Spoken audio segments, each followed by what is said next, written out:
It's very high tide today. Good morning. Welcome to another slice of our life here in Qatar. And again, we're going fishing. Medyo mataas yung tubig ngayon. It's rather good. Sana nga lang hindi tayo makapag-donate ng mga lures.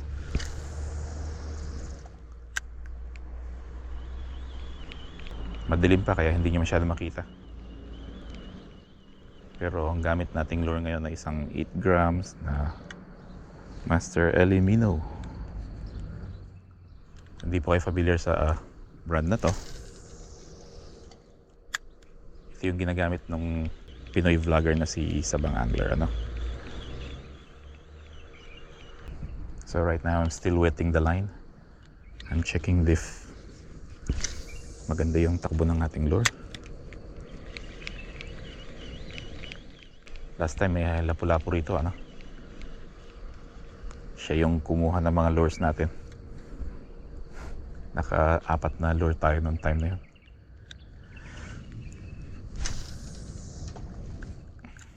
Mukhang hindi pa siya gising.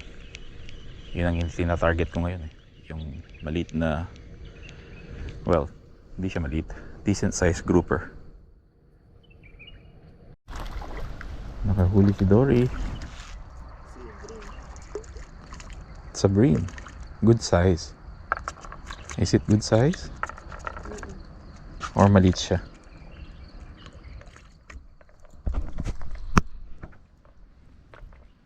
Parang medyo maliit pa siya. Oo, kunin mo kung ano, pwede na rin siya actually. Kung mabubuhay, okay, release. Change tayo ng lure. Yung silver na may red head gamit natin. Di masyadong nakikita si Master Ellie kasi kulay brown siya. So gamamit tayo ng red head and silver body. Si Dory pa lang nakahuli. Tayo hindi pa. We'll get our luck soon, I hope.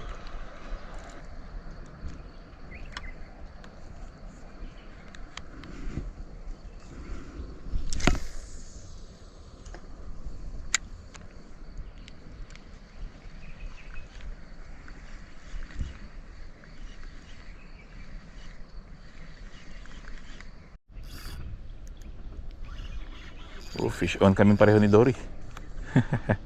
Ano kaya to? Ay naku, na-donate. Patay tayo dyan. Ay, natanggal. Patay tayo dyan. Ang laki nun. Hindi, na-donate siya. Patay tayo dyan. Pero at least naka-share si Dory. Sweet lips. Ah, sweet lips nga. Oh, sweet lips. Ay naman. Naputol? Naputol. Ano yun? Isda? Oo, ang luwag na nga ng drag natin eh. Binigyan ko na nga siya ng allowance. Sayang naman yun. Na-donate yung isang lure natin, yung kulay silver and red head, no? Ay, paborito ko pa man din yung kulay na yun kasi ano yun eh, mabili yun sa mga isda. Suki. So nagpalit na lang ako ng leader kasi masyado na maikli yung leader line natin. As you can see, ready ako mag FG knot. So mamaya na lang update ko kayo pag naka set up na ulit tayo.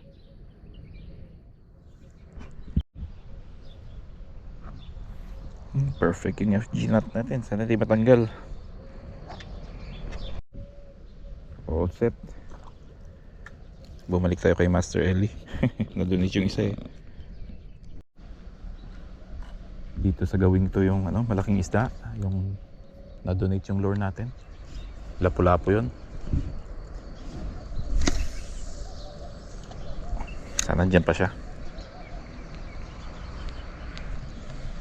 Ayun na naman siya. Ano to? Hindi, lapis to. Lapis to. Ay nako, nasnag siya. Lapis. Nagpakilala na. Liit-liit mo lang eh. Tanggalin mo na natin. Bye bye lapis. There you go. He survived. That's great.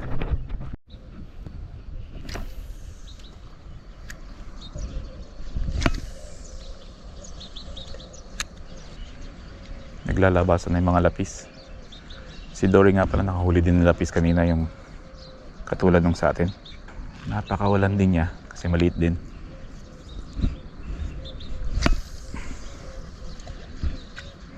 Hindi tayo masyadong fan ng queenfish. Uy, isda oh. Ang dami oh. Wow. Mukhang nandito na ulit yung mga school ng isda. Dati nandyan yan eh. Bumalik na yata sila. Parang masarap lumipat doon sa dating pwesto ah.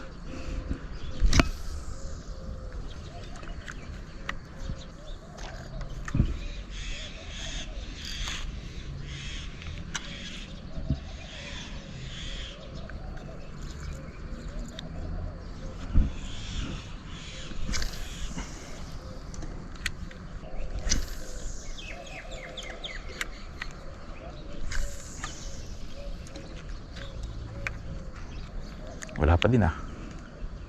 Nakaisang lapis lang tayo. Lalabas din sila. Patience lang. Patience.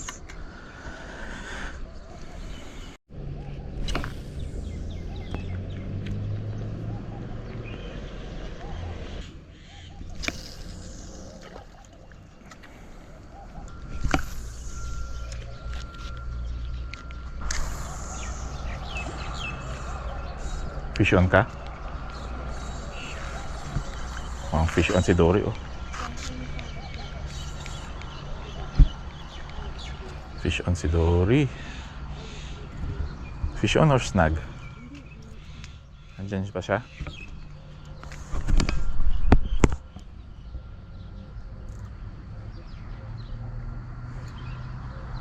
Huwag mong hayaan pasok niya sa bato.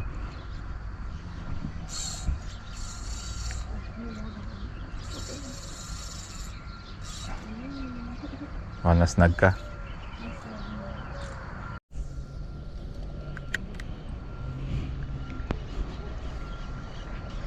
Dinig ko pa rin yung drag ni Dory.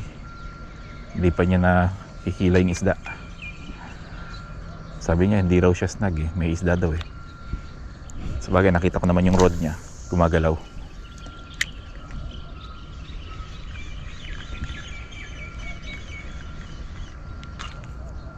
Ano na? Hindi pa lumabas.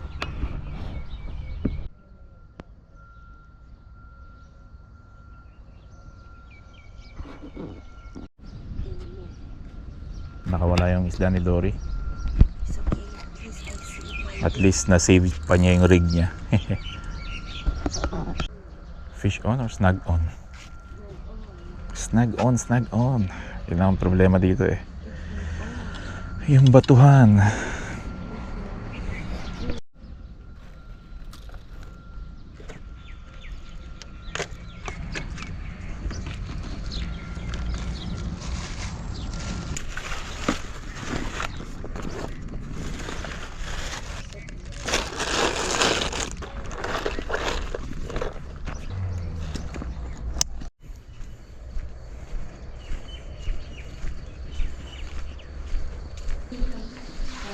Ayan o. Yun ang school o. May school na ng fish dito. Andyan na sila. Malapit na naman yung mga mamaw niyan. Taas ng tubig ngayon. Mataas ang tubig ngayon. Halos nakalubog yung ano.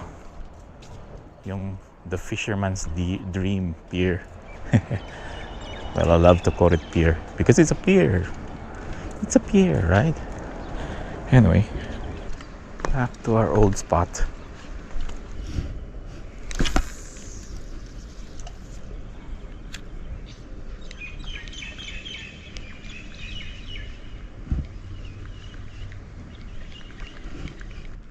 seems wala pang isda.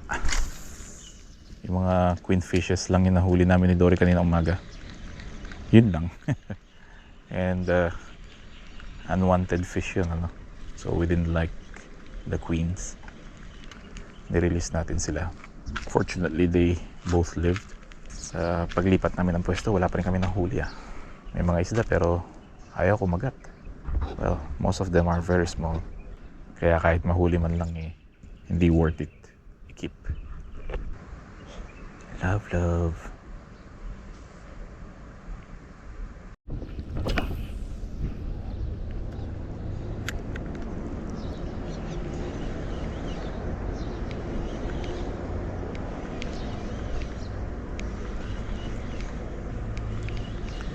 We still ain't getting any fishes.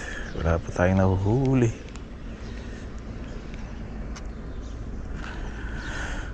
Ay.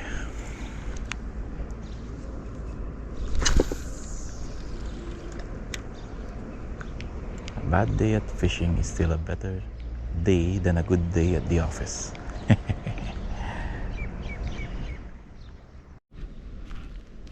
I'm gonna rest my back a little bit. Nasakit na yung likod ko. Kanina pa tayo nakatayo. Pahinga ko muna yung likod ko sandali. Sumakit na. Uy, finally. Isda na naman. Sana magandang size yan. I think it's a good size. Pero maluwag masyado yung drag mo. Maluwag nga kasi yung drag mo. Uy, malakas yan. Malakas na lapis? Ay, hindi. Ano siya? Uy, ang laki. Flathead. Oh my goodness. That's a huge flathead. Oh, ang laki. My goodness, malaki pa sa paa ko. Or should I say, mahaba pa sa paa ko. Ayos yun ah. Good job, sweetheart.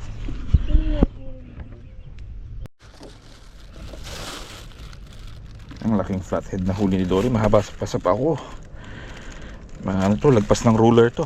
Mga ano to, mga 16 inches long. Kaya kasama na niyo yung sweet lips tsaka yung sea bream kanina. Yan, good job. Galing na asawa ko talaga.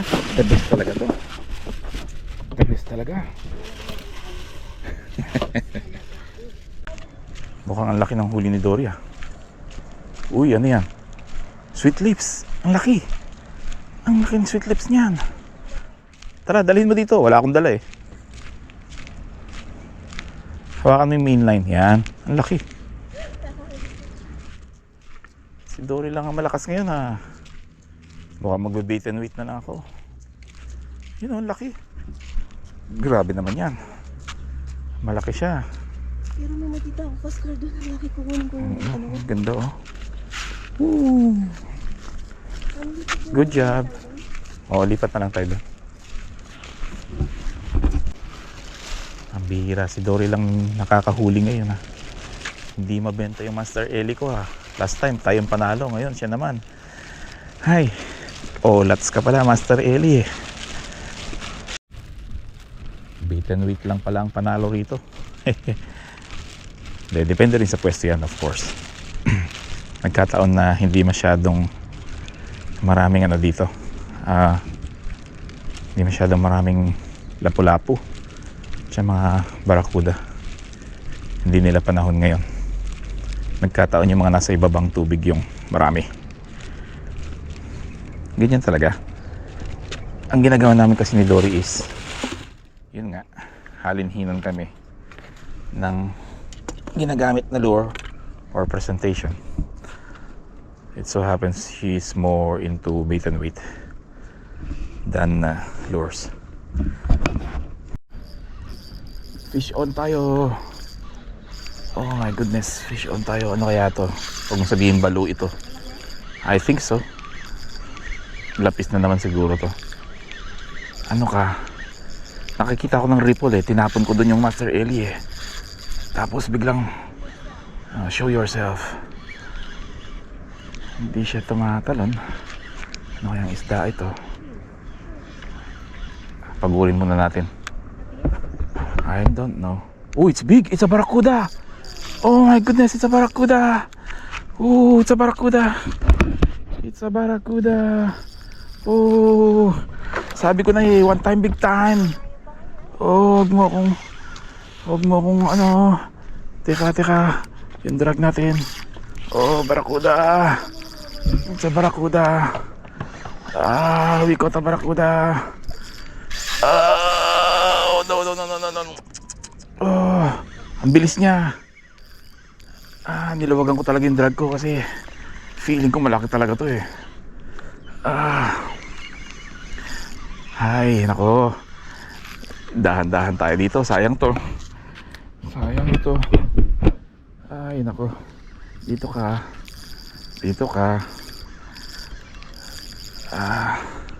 Nasaan na siya? Nasa baba pa rin siya. Oh my goodness, ayan siya. Hindi ko muna bibiglain. Papagurin muna natin siya.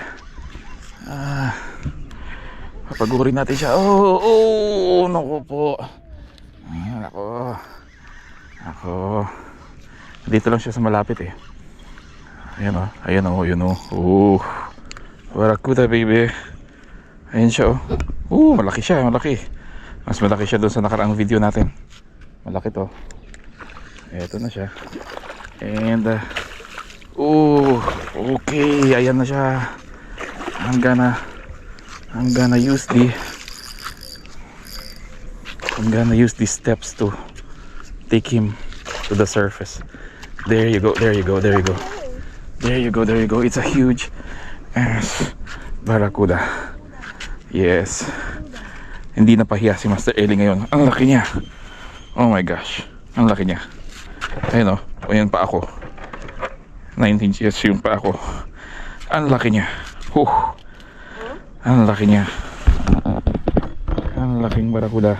Ayun yung paa natin. 9 inches lang pa ako. 9 foot. 9 foot. Or shoot, 9 foot tuloy. 9 inches. 9 inches yung paa natin. Sobrang laki ng barracuda. Yan. Ayos. Good job sa atin. Binigyan tayo ng one time big time. Laki ng nailan natin. Napakaswerte natin ngayon.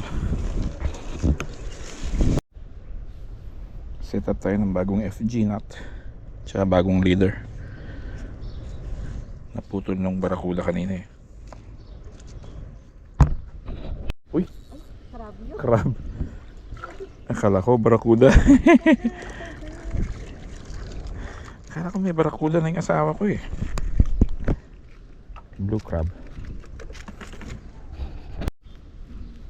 Naka-fish on si Dory. Kaso sumabit? Nasnag? Pero mukhang malaki na. Narinig ko yung reel mo eh.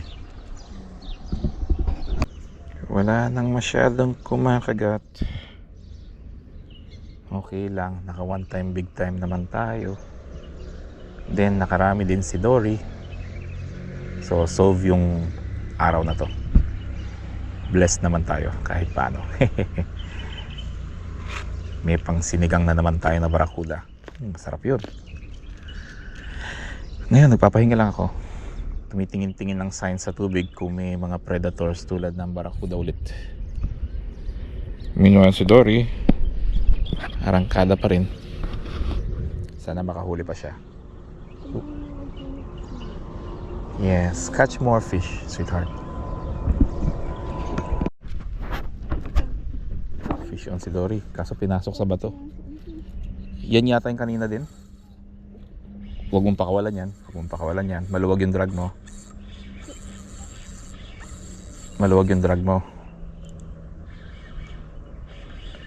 Ayan, ano kayang isda yan? Feeling ko ano yan, sweet lips.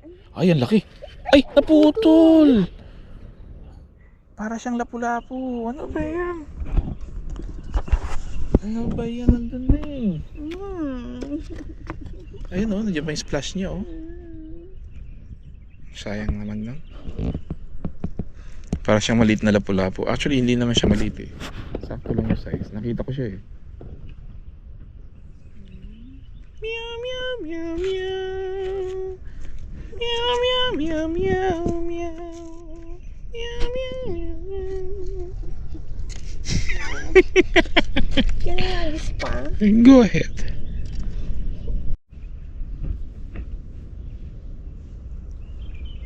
Kakahagis lang, biting na yan. Sana siya ulit yun. Biting na yan.